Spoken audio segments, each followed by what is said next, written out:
Hello, you all cool cats and kittens. Um, Thank you, HelSec, for inviting me to talk here again for the actually the third time ever. And today I wanted to talk about our digital identities and the prices of our digital identities. But before I dig deeper into that topic, I wanted to introduce myself. So my name is Laura Kankaala, and I'm a security researcher doing all kinds of security stuff. Right now, I'm working at a company called Robocorp as a security lead, but on the side, I do some um, security research assignments, talking, and so on. And I also have a podcast or a couple of podcasts. I'm doing a podcast with Detectify called Undetected. And then I have my own podcast called We Need to Talk About Infosec, but that has been on a pause for around half a year. But I'm looking forward to continue that at some point in the future. And also, at the beginning of this week, we launched a new season of a Finnish hacker documentary series called Team Whack. And it's unfortunately in the cryptic language of Finnish. Unless you speak Finnish, it can be hard to follow. But if you want to see that, it's in Yle Areena. And there we hack into this is our second season, so we hack into drones, into a insurance company. We hack a stream, live esports stream, and into Wi-Fi networks and so on. And for me, at least, it was a very exciting season, and I got to very push my limits in terms of creativity and also technical means. But enough about that. So today, I wanted to discuss our data and how data is very central in whatever we do as security professionals, as people working in IT, or even just end users of the internet. And for us, if you're working with security, a lot of the time we're concerned about the technical security or the process-wise security. But in the end, a lot of those processes and security features that we implement is to actually protect the data that we have in our systems or that is out there in other systems. And I wanted to take you on a journey to figure out what is the price of our data actually, as end users of the internet and as people using the internet, not so much as employees or part of that kind of community, but just personally, like how much are we paying the internet to use the internet services? And I wanted to take two approaches to this. So how companies actually view data, and also how different kinds of data sellers view data and its price and its value. But first of all, let's discuss first what is digital identity. So digital identity is what we are online. It's a reflection of us. It's a representation of us by different services that we use. One way of taking a quick glance at the digital identity that you may have is to go on Google and see what gets returned from there. That is a very scratching the surface kind of identity, and that does not include everything that comprises of you, but it can give you an idea how your life is interconnected within the internet and through different social networks and through different sites. But our digital identity consists of primarily three things. So first of all, it starts out what we are. So we have a name, we have an ethnicity, we have a cultural background, we have people we know, we have our social networks. And in addition, we have stuff. So we have cars, we have credit cards, we have credentials to access services. So these first two, especially the first one, are stuff that is also in the physical realm. So what we are and what we can physically, what we physically own and have.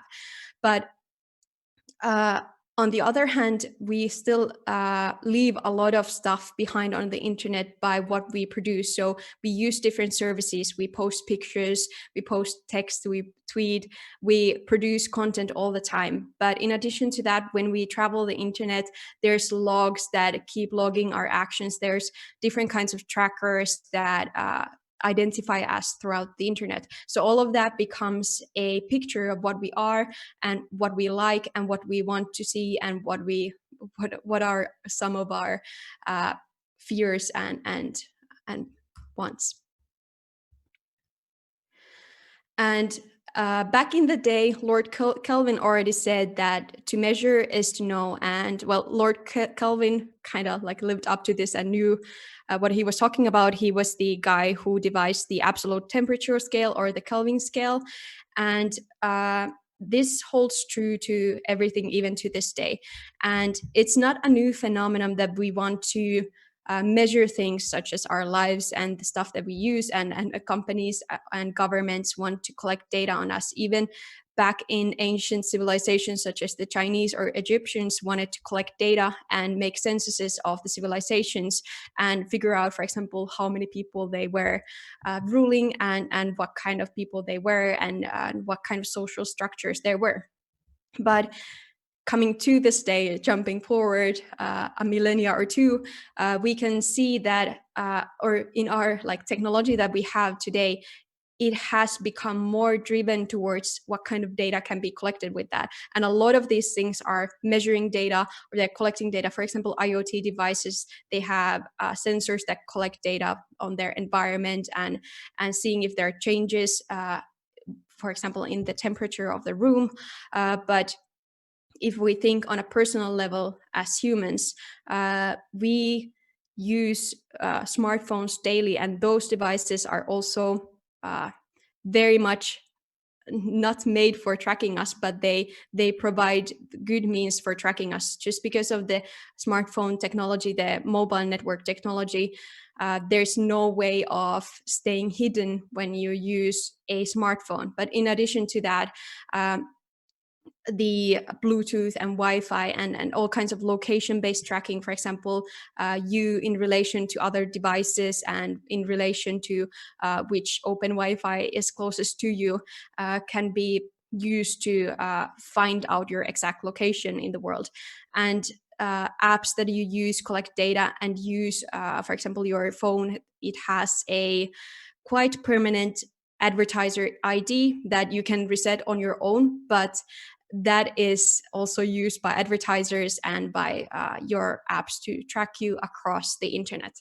But it's not always so that we just measure things and we instantly know things, because there's actually almost too much data that we have. So there's a thing called dark data, and dark data comprises, this is just a like a evaluation of different companies. For example, IBM says that out of all data collected, 90% of that data is dark data. And that means that this data is not used to provide any kind of insight into how to do business processes better, for example, or any of that sort. And some experts say that it's up to 99% of the data collected that is not leveraged in any such way. And this means that a lot of data is just collected. It sits somewhere, for example, for compliance reasons, for being collected as a byproduct of something else, but it's not actually used to analyze anything. So we are quite far away from utilizing all of the data we have and getting all the insight out of this data that we have. But we are just getting started in this field, and a lot of companies are looking for ways how to look at these big data storages and these data lakes and how to derive insights from those. Because companies that can they don't necessarily need to be the collectors of data, but they need to be the companies that innovate stuff and figure out how to use this data in ways of in new ways or in novel ways to find patterns that have not been found, and then automate, for example, finding certain, like, for example, if someone bought a book, then what's the next book that they want to buy, and so on. Well, these are algorithms that we already have, but there's still a lot of things that are to be invented in terms of this data analytics. But before I go into the overall value of the data, I want to remind that our data is always our data, and it's because it's a representation of us. So it's not something that can be used without our permission. But when we use services online, we typically allow something or click on yes when like have you read the terms and conditions and the privacy policies, and in those typically we give out the rights to have the data in that original place, and that data then ends up being sold somewhere or given somewhere. And this is the thing that makes this field interesting, because it's not technically illegal to sell this data, and unless it's very much illegal, such as listening on your phone or something like this, even though there is the technical capabilities for doing this. But we basically give these this data as a currency as we start to use services.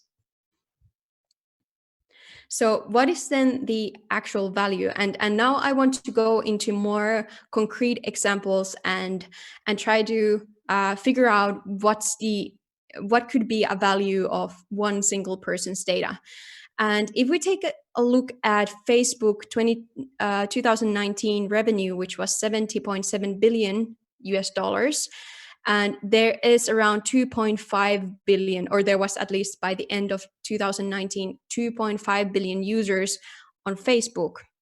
Then that gives some approximation that the data value is probably like, well, in a bulk it's a lot, but per person it's not necessarily that much, especially taking consideration that in this 2.5 billion users, a lot of them are potentially stale users. They're not users that have given out too much data, and they're not users whose data can be used very efficiently. But I think a better insight can be obtained by looking at different sources. So, for example, Financial Times looked at how you can, for example, sell your data, or how much advertisers are paying for your data. And this all depends a lot on what's your current socioeconomic situation. Is there any shifts happening? For example, if you're pregnant or if you're moving, then suddenly your value as a, I don't want to say a human person, but a digital identity goes up. So it really depends on who you are, what you're doing, what's your family situation, what kind of property you own, what kind of activities you do, because all this becomes relevant, for example, when giving out this data to advertisers, such as if you own a property, then what kind of insurances you have, and so on. But it's not that marketeers need to use this data just by getting their hands on it through different marketing companies or data brokers. You yourself can also sell your data.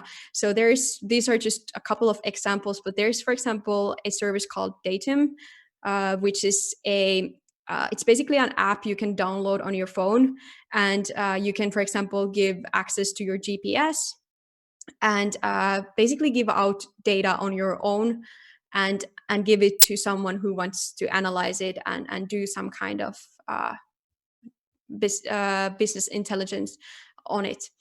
And then there's also doc.ai, which is interesting in my opinion, because in there you can also give out your medical information or your medical past, for example, what kind of medication you've had, and so on. So all of these you can give out on your own, and then they provide naturally, or they promise to provide you a level of anonymity so that it's not directly linked back to you. But through these, you can probably get like 1 cent or even less than that, or like at least like a couple of cents is like an uh, optimistic evaluation, or I guess how much you can get from this. So it's not something that you should maybe do if you are really in sore need of money. And for example, in Datum, you don't get even money directly, you get Ethereum. So you get basically cryptocurrency from there, which you can then do whatever you want with it. But yeah, I was looking into how to pay my next rent, but this turned out not to be the answer for my rent. But all of this data by companies is collected, and the reason why they want to get this data is that they want to provide targeted ads for us, and they want to provide content just for us. So that when we go into a, let's say, a social media platform, if it provided just content that we are not interested in, or ideas or opinions that were highly contradicting with what we believe in, then we would not go there. But they also want to take it a step further and aggregate those opinions so that you would stay hooked in these services. But on the other hand, it's not just about us, it's also about making services better and making things more efficient. For example, sharing location data and analyzing location data may give out very valuable insight into how to do urban planning. So, what kind of public transportation there should be, how to plan out routes and streets, and so on, and just basically solving problems. For example, some kind of medical problems, like what kind of symptoms do people have prior to certain illnesses, and so on. And I think Twitter's co-founder Ev Williams put it very nicely, but he said that internet is a giant machine designed to give people what they want. And I think in a lot of ways, data and the amount of data that is being collected from us, it naturally, like, it supports this, that like it supports these algorithms and this, like, machine learning that learns from us and learns that what we want to do in relation to other people as well. And they find patterns that, if I go on Twitter and I look up cross-site scripting tutorials, they know already that, okay, this person is in this kind of bubble, so we need to shove them more towards this infosec area, and so on. But this is also, it's a good thing and a bad thing. Again, like, I'm not saying that bringing relevant content would be bad in every situation, but in some situation it also has proven to be quite dangerous, actually.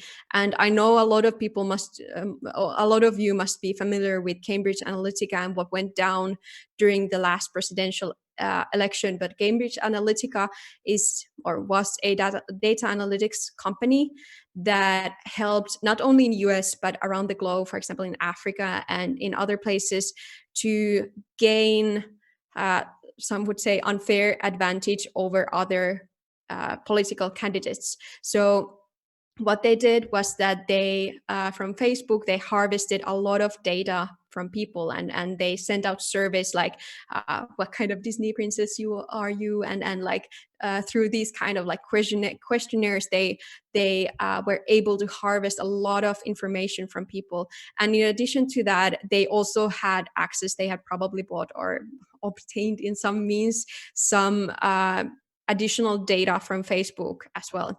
And with that, what they were able to do was that they were able to profile people in such a manner that they found out the naturally the voters who already had their like minds decided, they had decided who to vote for in US.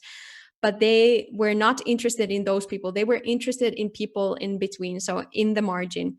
And for those people that they discovered that were in the margin, and they discovered what kind of fears they would have, and what kind of thing to probe them with, they exploited a system in Facebook especially that allowed them to target people with certain kinds of ads to show them a certain kind of opinion, a certain kind of worldview that was not always, either it was fake or it was very extrapolated from the actual truth of things. And it's I mean, like, in many cases, like, I think it's kind of like a, well, naturally propaganda is not a new thing. Ever since there has been politics, there has been incentive at manipulating people and making people, or forcing people to change their mind some way, one way or another. But when we have these smartphones, and we have social media and other platforms that we rely on and use, and we trust them the info, or we hope that we could trust the info and the news that they give to us. When these systems can be exploited and they invite a very private space of ours, the propaganda becomes much more effective and a very real threat to us. But that's from the company side of things. And I said at the beginning that I try to also look at this not from the side of how much is data worth for companies, but also look at when data is sold, then how much like sold in bulks, and sometimes under very if not illegal, then under very shady circumstances. Then what does that mean? And two things came to my mind. And the first one really hurt me and hit me close, because I'm using Avast myself for my burner laptop, laptop that I used at least in TeamWhack, and I don't want to use it anywhere else. But as I know I've been preaching this to everyone, and actually someone already commented me at me on Twitter that, oh, you're using Avast, and is that a good thing to do? And they are selling data. And I was like, no, Avast, no. But as I've preached before as well, if something is free to use, then you should really pay extra attention into what is said in the terms and condition and in the privacy policy. And in this case as well, I should have done my homework and read that more closely. But yeah, I was using Avast for many years, so someone now has my browsing history for all the Roblox love stories that I've been looking at on YouTube. So I'm very sorry for that. But this was also this was sold for millions of dollars, so this was really of high value to someone. And in these cases, when you can get a very detailed kind of information, for example, browsing history, or like it's not just someone's credentials or passport or so on, it can be very, very valuable. And also uh, there are companies that just scrape information, and this again is borderline shady, if not illegal, and at least against of terms of conditions of other services. But there was this Mumbai based company called Chatterbox, or CHTRBOX, that was scraping data from Instagram influencers, and they scraped data from their public Instagram accounts, but also they potentially used an old a couple of years back exploit in Instagram to obtain these influencers private phone numbers and emails. And what they did was they made profiles for these influencers, like how much were their, like how big of a reach they had and what was their value. And then they sold that information forward as well. So that was that was, I think, shut down now, especially because they had a database in AWS that was left out there in the open, so anyone could actually go and see this information on these Instagram influencers.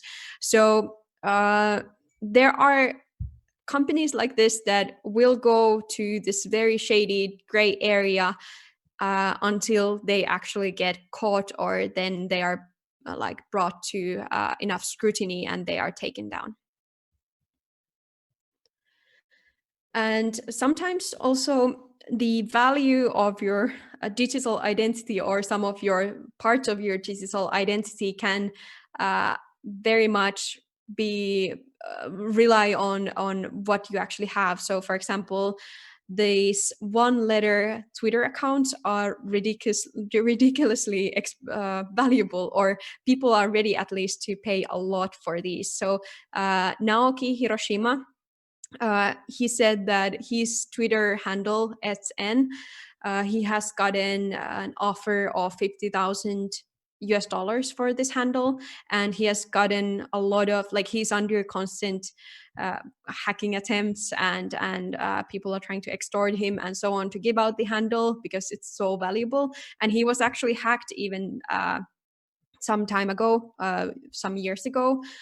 And the hacker got this @n account by phishing first PayPal and getting the last four digits for his credit card. And after that, using those last four digits, the attacker went to GoDaddy and asked them to restore the account just by using the last four digits.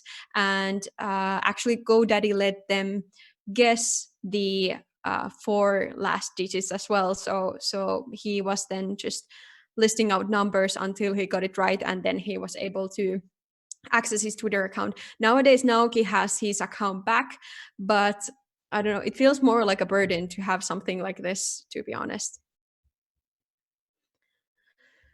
But in terms of us normal people, so the things that are most valuable or that are at least most in danger of being sold online are definitely credit cards, any kind of identity number or passports, our credentials to different services, phone number, and home address. And I think a passport is a good example because it has a direct utilitarian aspect to it. So people are buying passports to get into other countries, and people who are buying these passports, they can be from very difficult situations, and they can be in, like, living in very poor conditions as well. And this could be something that they need to do in order to escape that. So, and also on the other hand, I wouldn't be surprised if someone in need of money would be also selling their own passport online to get more money. That's not to say that it would be like it's illegal and please don't do it. And even I'm not doing it, even though I need to again pay my rent. But it's also the value of the passport. It's very much linked to the data attached to it. So, for example, if your passport is from a country that allows travel across multiple regions or multiple countries, for example, within Schengen or within US or within or to other countries without a visa, it increases in value. But what makes it increase more in value is if it's including, for example, utility bill or another ID or a selfie. Because, for example, with a utility bill, you are able to get a or for example, in UK, you would be able to potentially then stay there and get a house and basically not be thrown out immediately.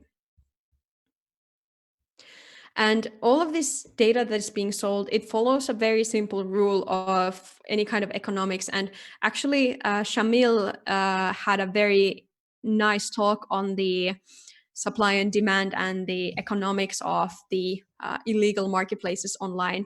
And the reason why I'm saying illegal marketplaces is because I find deep web and dark web very confusing terms, and I don't think that that's actually describing these places very well. And sometimes they are not happening in Tor or anything. They can happen in public network. That's not the correct word, but in the surface web, you could say. But yeah, Shamil had also a very interesting presentation on the supply and demand. So if there's a demand for something, then there will always be a supply for it. So that holds true with all of these things that are being sold. And the price of these things correlate also into the availability of these for example, data leaks or data dumps, or how hard or difficult it was to get your hands onto those data.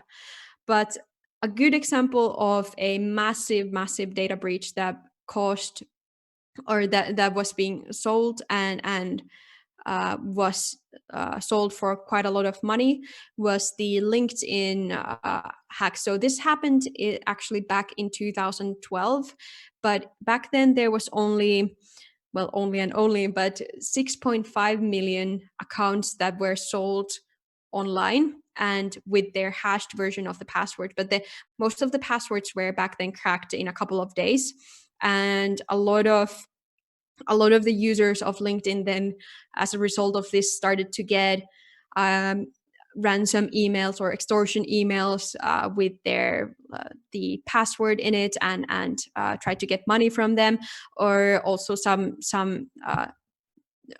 try to probably gain access to their LinkedIn accounts as well. But there was never actually a good explanation why this breach happened. It kind of just happened, and then LinkedIn then resetted some passwords of the affected users and so on. But now was in 2016. This same breach emerged again in some Russian forums, and it was again sold for 117 million US dollars.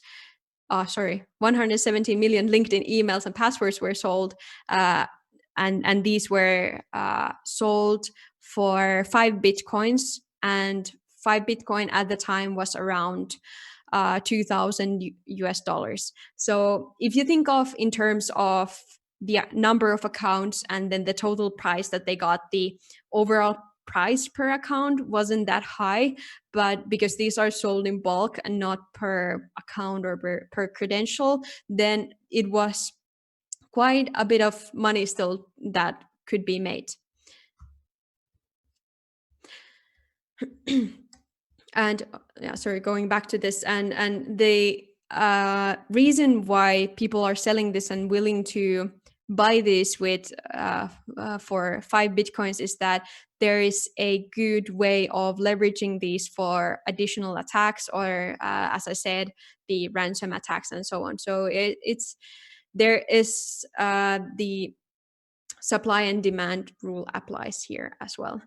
And then more recent one was a website called HookerNL, and by the name of it, you can probably guess what website it was, and probably by the picture here. It was in Netherlands, this website for prostitutes and for customers of the prostitutes. So there was a vulnerability in software called vBulletin, and it was an RC remote code execution vulnerability in that software.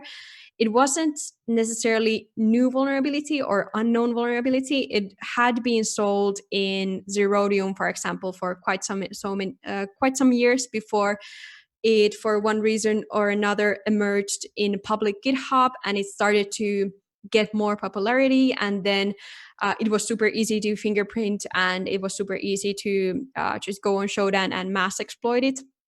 So a lot of different kind of forums and websites that were using vBulletin got hacked at that time. But the reason why I put this hooker.nl here is that it's kind of comparable to what happened with Ashley Madison back in the day. So with Ashley Madison, it's a website for people who are married or in a relationship to seek out relationships with someone who you are not currently with.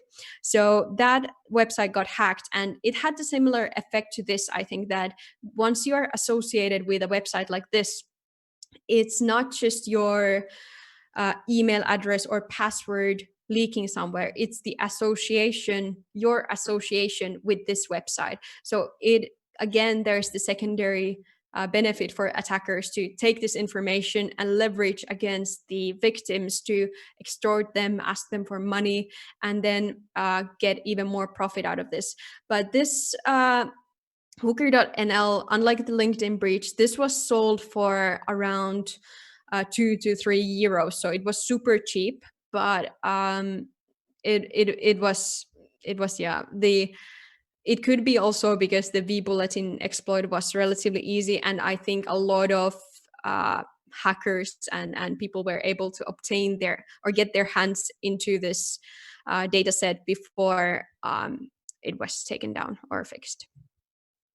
So after contemplating all of these two sides of things, I have come to the conclusion that the average price of our digital identity is around 40 cents. And this is taking into account that you use some kind of social media account, and probably at some point you are in a situation where you move or you get children or so on. So I think this is kind of like a good estimation of what we are or what's our value online right now.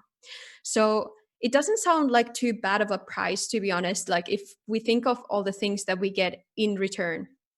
But what's actually the things that we are then signing up for?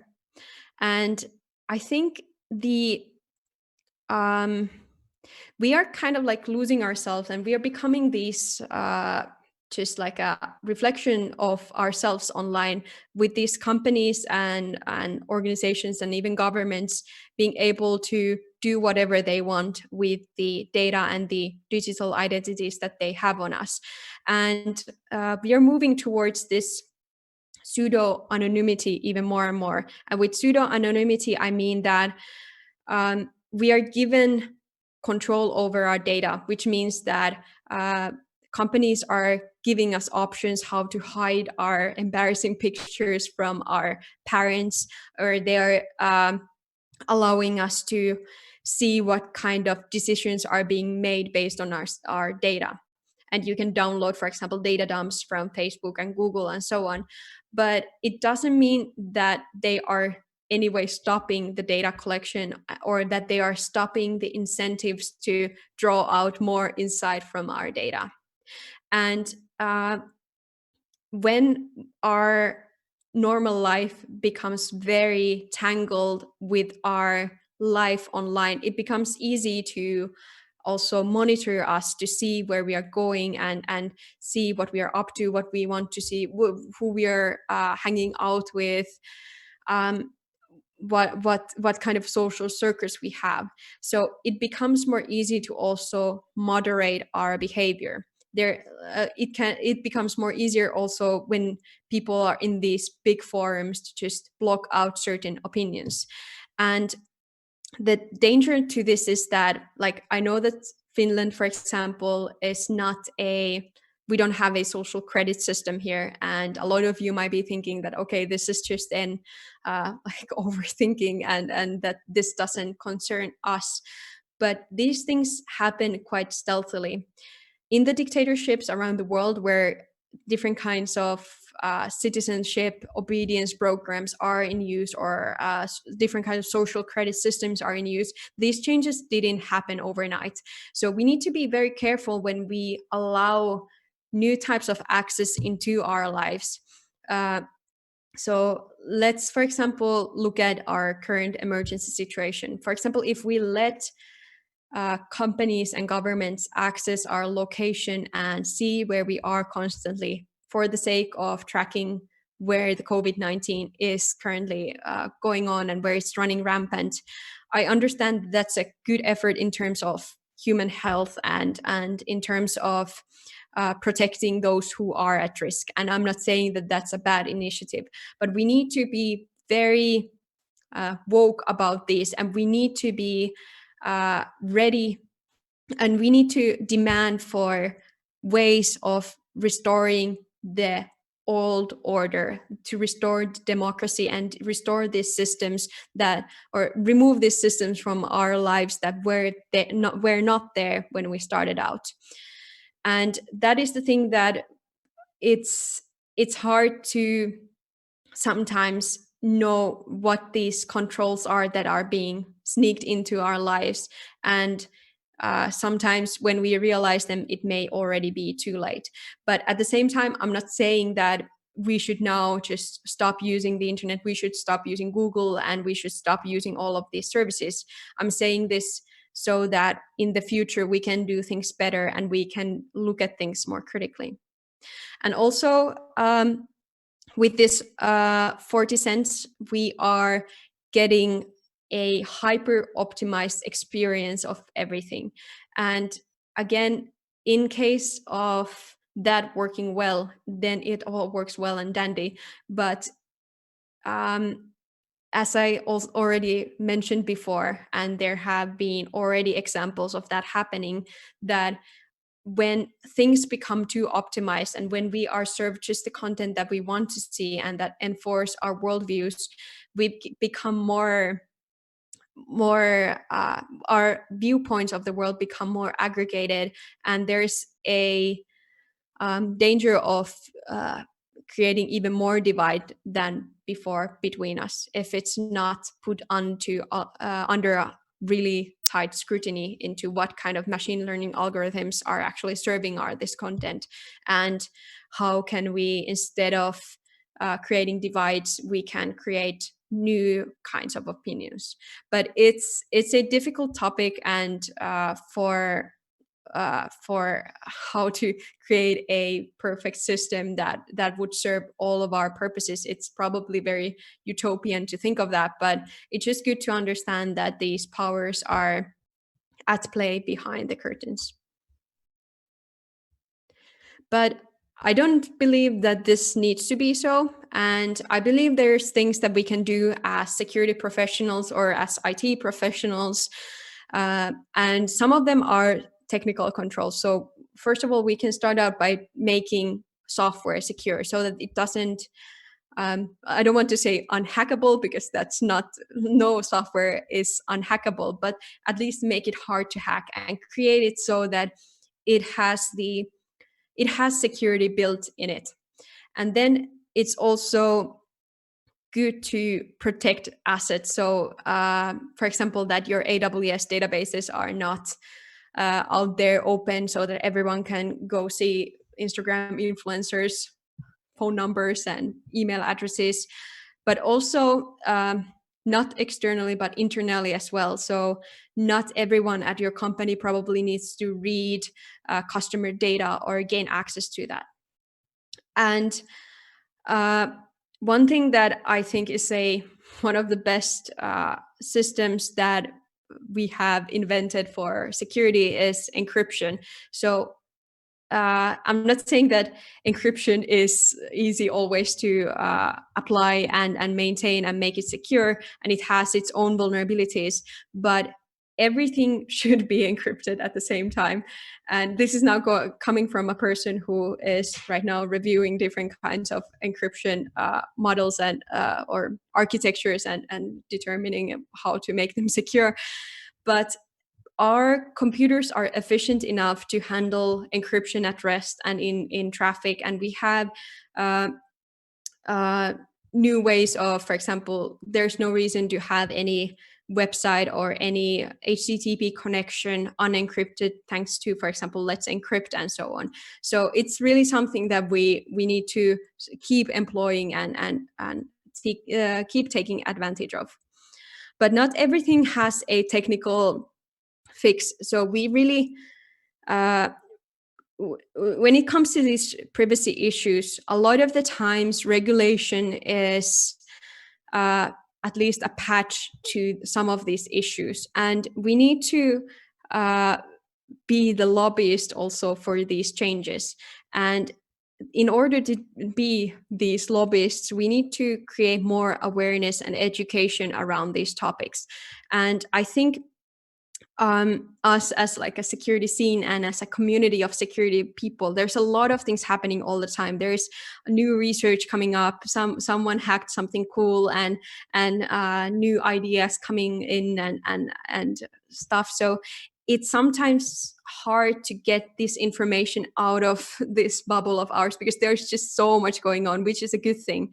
But we need to be more open, and we need to be more articulate about these issues to people who are not necessarily working with computers, are not working with security, because those are the people that don't necessarily understand how these systems operate and how these how this data is collected and what's actually the things that they are signing up for when they use the internet. And we can be the translators between this computer world or this world of Adego and then the world of the rest of the world. And also, I want to remind all of you that we are hackers. And now I'm not saying hackers as a catchy term or as a black hat hacker selling Zoom accounts on deep web or anything, but as hackers as a mentality and as hackers as what we have or what people like us have been in the past. So we have always been kind of like the breakers of things, but in doing so, we have also driven change into things. And hackers also in the history have been highly known as the advocates of privacy online, and how to uh, keep data to ourselves and keep control of our data. So I think we need to remember that and very like live up to that, and be the pathfinders, and show people that it doesn't have to be so that if something works the way it works now, if it's a process or a system, if it's marketing or if it's data analytics, even if it works now and it has worked this way in the past, it doesn't mean that it works right and it works ethically. That's it. Thank you. Thank you very much, Laura. Applause. So we have a lot of questions for you, like a lot of them. Some of them are about the team WAC, but there is also some related to your presentation. So we will go through some of them because we don't have, of course, time to go like through all of them. So Yes. it would be really nice if you can go back to the Discord and answer them after this one. Sure, absolutely. So the first question is about the Team WAC. Okay. Why do you always need to do these series in Finnish? I know, it's because it's with the taxpayers' money and everything. Yle doesn't. Yle needs to cater to Finnish population, but maybe someone can dub it. Yeah. There was actually some. The next question was about the dubs. Are there community subs for Team WAC? For the first season, I know that there Yeah, was yeah, for yeah, yeah. That yeah, was already there, but about yeah. the second season. About the second season, there hasn't been anything decided yet. It's still quite it was just released this week. I hope that there will be an opportunity to do a community sub for it, because I think it's also a nice way to collaborate with the community. But I hope that we can get that, and if not, then maybe we need to just ping Yle enough on Twitter or something and get that done. All right. Was that like a request for people here? It's a supply and demand, so. All right, yeah. So this funny guy from Seinäjoki, this who drives a Tesla, by the way, asked that it's anonymous question, Yeah, but yeah. he asked why does he never read the terms of service? He, Mr. J. Yeah, Why doesn't he? yeah. Should I know? That's a question for you. So He has something better to do. He doesn't know how to read. that's likely the thing because he I wasn't don't. able to join the Discord at the time. I'm sorry, Because he joking. couldn't read the rules, so Yeah, probably that's the reason. you know, but Also, yeah, yeah. Go on. so next question: what's your take on the Chinese social credit system? I think it's a example of things taken too far and technology taken too far, and that's exactly the thing that we don't want to happen here in Finland, first of all, and in Europe, or in basically anywhere else in the world. And I think in Finland right now we are in a very good position in terms of security and privacy. We have been traditionally very aware of those things, but once we introduce different kind of software and different kinds of um, threats, or that people are afraid, for example, the public is afraid of something, it's always a good cover, also unintentionally, to introduce things that bring more control to companies or governments. Alrighty, that's like the Chinese social credit system. If you have like any, if you don't know what it is, you should check the Black Mirror. I'm not sure which season it is, but there is one like episode of like graduating other people with stars and so on. So yeah. When will we see season 3 of Team Wack? Can we provide ideas for it, or do you have a bunch of them already? I would love to hear ideas, and I'm sure that Benjamin and Iro and our lovely director, Jani Pylampi, would also love to hear ideas that come our way. And we do have some ideas, but there's no, like, as far as I know, no knowledge of season 3 right now. So yeah, but if you have any ideas or anything you would like to see, I would absolutely love to hear those. Alrighty. Are data for different individuals worth more than others? Is social status also apparent in your value on the web?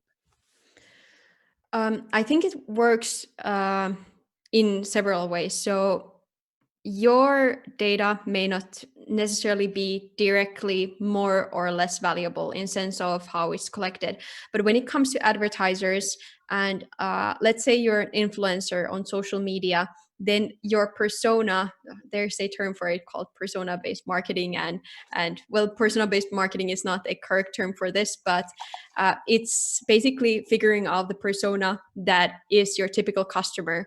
And if you know your typical customer, then for example using a social media influencer to attract that specific group of people is very lucrative. So in a sense, yes, it's different for different people, and definitely depending on which what kind of situation you are in life.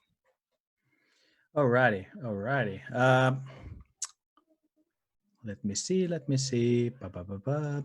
How could I exclude myself from the data collection and pay for the services with cash? Because you had this discussion with the what is this analytics, the on the Facebook, the what was the firm called? Cambridge Analytica. Yeah. So this question came up at that time you were discussing about that one. So for some, this is a tricky question because in some cases there is no way basically to opt out of these services. For example, a lot of services know if you are not part of their services. And in the past, for example, Facebook has tracked people that are visiting sites with the help of like buttons, for example. So they know if you are not signed into Facebook. So they have basically these shadow profiles of people that are not part of Facebook, but they know that you exist and so on.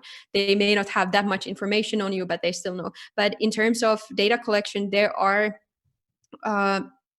ways of limiting it. For example, not giving out that much information yourself. For example, a lot of websites, they don't actually need your own real birth date, or you can use your trash email in there, or you can even not use your real name there. So there are ways of limiting it, but completely escaping the grasp of all these data collectors is virtually impossible, I would say. Yeah. What is your take? This is like out of my mind, the question. What is your take on the premium Facebook? There was like some discussion like some years ago that Facebook will become like you have to pay for it. What's your take on it? Yeah, the thing is with these services, it's if they play with this idea of becoming premium or having a paid version of it, they're also sacrificing their own scalability with the amount of money they can get and amount of profit they can get. So for a lot of these companies, I don't see that for end user that they are going to necessarily serve this paid option, but for companies and for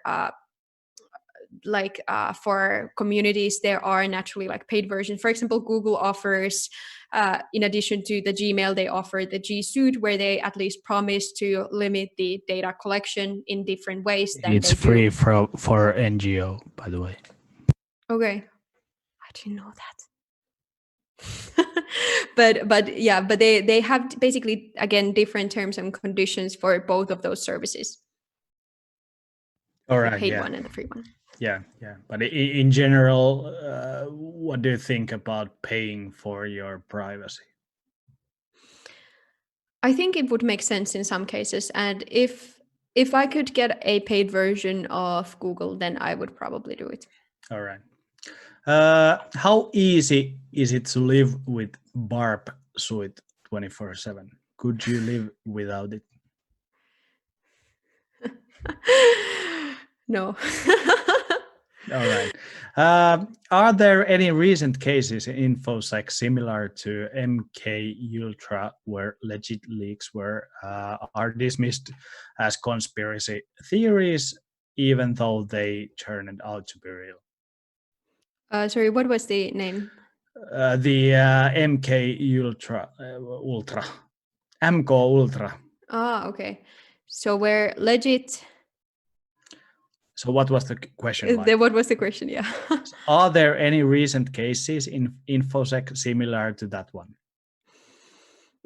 I have to say I'm not that familiar with MK Ultra, so I don't feel that I have enough background information to provide a good answer to this question at this time. All right then. The last question is this one.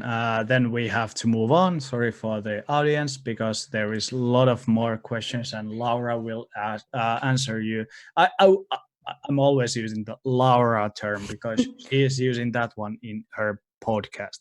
It's That's not perfect. Laura, it's Laura. So she will answer them in the Discord. But there is this question. Do you have a link for the Roblox love stories for research, of course? Just go onto YouTube and search for sad Roblox love stories. You won't be bored, I promise you. All right then. Thank you very much, Laura. And the next one, the last one, but not the least one, will be Magnus, and we will be back to you in a few minutes.